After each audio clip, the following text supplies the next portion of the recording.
Hello friends, आज हम लोग अर्थशास्त्र का एक बहुत ही महत्वपूर्ण टॉपिक को देखने वाले हैं। यह एक ऐसा टॉपिक है जिसमें अगर ध्यान से कोई नहीं पढ़ा है तो बार बार फंसता है और इससे सवाल भी बार बार पूछे जाते हैं।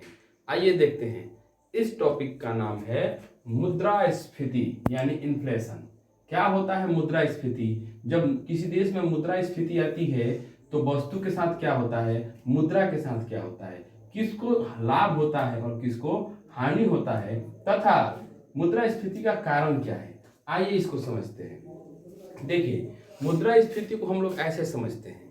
क्या होता है मुद्रास्फीति में कि वस्तु का जो मूल्य है वो बढ़ जाता है और मुद्रा का मूल्य है जो गिर जाता है। माने पैसे का महत्व घट जाता है और वस्तु का महत्व बढ़ जाता है। इसको एक कहानी की तौर पर हम लोग समझते हैं। देखिए, माना कि चार दोस्त हैं, ABCD।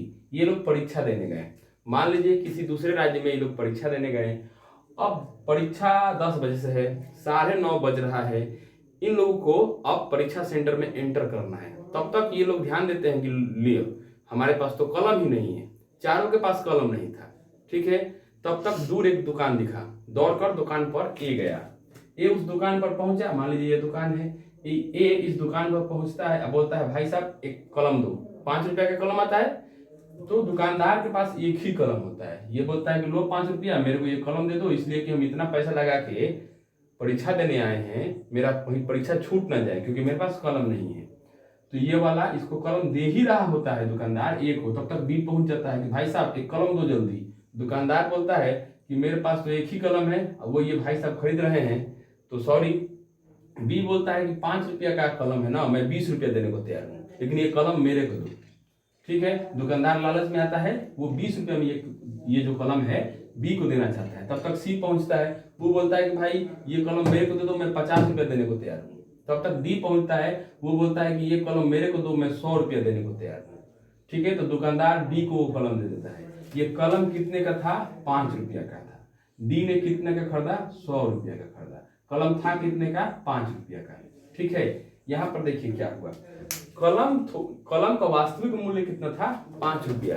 ठीक है, लेकिन दुकानदार डी को कितना को मिला? 100 रुपया को। इस कहानी से क्या एक स्थिति बन रही है? इस कहानी से ये स्थिति बन रही है कि देखिए, वस्तु का जो मूल्य है वो बढ़ गया। वस्तु का मूल्य था 5 रुपया, लेकिन स्थिति ऐसे पैदा हो गई कि वो वस्तु 100 रुपया की बिकी। यानी वस्तु का मूल्य बढ़ गया और देखिए मुद्रा का मूल्य घट गया। कैसे?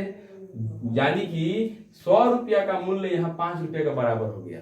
माने जो 100 रुपया, यानी जो चीज 5 रुपया की मिल सकती थी वो 100 रुपया की मिल गई। यानी यहाँ 100 रुपया 5 रुपया के बराबर यूज हुआ। 100 रुपया 5 रुपया का काम किया। ठीक है, यानी वस्तु का महत्व बढ़ गया और मुद्रा का महत्व घट गया। इसी स्थिति को मुद्रास्फीति कहते हैं। ठीक है, अब इससे किस तरह सवाल आता है परीक्षा में, आइए देखते हैं। देखिए, सवाल पूछेगा कि जब किसी देश में मुद्रास्फीति आती है तो जनता को लाभ होता है कि हानि?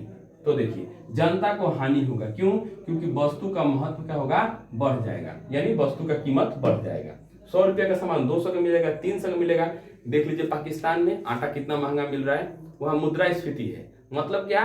वस्तु का महत्व बढ़ जाएगा और मुद्रा का महत्व घट जाएगा। अभी श्रीलंका में भी आपने देखा यही। अब देखिए, किसान को क्या होता है? किसान को लाभ होगा। पाकिस्तान का एग्जांपल लीजिए, जो आटा 30 रुपया बिकना चाहिए वो आटा 250 रुपया बिक रहा है, 250 रुपया किलो। यानी किसान को लाभ होता है क्योंकि वो उत्पादन करता है। किसी भी देश में जहां मुद्रास्फीति आएगी, जनता को हानि होगा लेकिन किसान को लाभ होगा। ऋणी को देखिए, जो आदमी कर्ज लिया है उसको लाभ होगा। क्यों? कि मान लीजिए 10,000 कोई कर्ज लिया, तो जब वो 10,000 कर्ज लिया था तो उस वक्त 10,000 का मूल्य ज्यादा था। आज मुद्रास्फीति आई है, उस 10,000 का कोई मूल्य नहीं है, वो तो 100 रुपया के बराबर है। इसलिए लौटाने जाएगा तो 10,000 लौटाएगा और अभी 10,000 का मूल्य घट गया है। इसलिए ऋणी को लाभ होगा लेकिन ऋणदाता को हानि होगा, जो कर्ज दिया है। ठीक है, जब दिया था तो 10,000 का मूल्य ज्यादा था, अब उसको 10,000 वापस मिल रहा है, अब 10,000 का उतना महत्व नहीं है, इसलिए कर्जदाता को हानि होगा।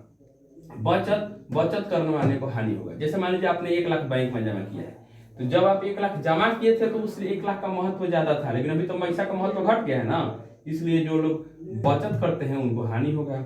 उत्पादक यानी जो सामान का उत्पादन करते हैं उनको लाभ होगा। कंपनी कोई भी सामान बेचेगी तो सामान का मूल्य तो बढ़ रहा है, इसलिए उत्पादक को लाभ होता है। अब निश्चित आय जैसे टीचर हो गए, डॉक्टर हो गए, जिनकी आय जो है वो निश्चित है, उनको तो हानि होगी, क्योंकि उनकी आय क्या है, निश्चित है, यानी पैसा उनको निश्चित मिलता है और पैसा का मूल्य क्या हो गया है, घट गया है। तो मुद्रास्फीति में आपको यहाँ से कोई भी सवाल दे देता है कि मुद्रास्फीति में ऋणी का क्या होगा, लाभ या हानि, ऋणदाता को क्या होगा, बचत का क्या होगा, जनता का क्या होगा, तो इसको आप समझ गए। अब देखिए ये मुद्रास्फीति आती क्यों है, तो इसके कई कारण हैं। हम मुख्य 2 कारणों पर चर्चा करेंगे। देखिए पहला है मांग में वृद्धि। ये कहानी में आपने क्या देखा, कॉलम 1 था, मांगने वाले 4 थे। तो जब मांग में वृद्धि आती है तो मुद्रास्फीति आती है। मुद्रास्फीति का एक कारण हो गया मांग में वृद्धि। दूसरा कारण देखिए, यदि कोई देश आवश्यकता से ज्यादा नोट छापने लगे, पैसा छापने लगे, तो पैसा ज्यादा छाप लेगा तो पैसा का ही महत्व कम हो जाएगा, तो उस देश में भी मुद्रास्फीति आ जाएगी। ठीक है, तो इस तरह से हमने देखा मुद्रास्फीति। ठीक है, इसको हम लोग शॉर्टकट में महंगाई बोल सकते हैं। मुद्रास्फीति को महंगाई कहा जाता है। ठीक है, तो इससे इस तरह के सवाल आते हैं। ठीक है, मिलते हैं अगले वीडियो में। धन्यवाद।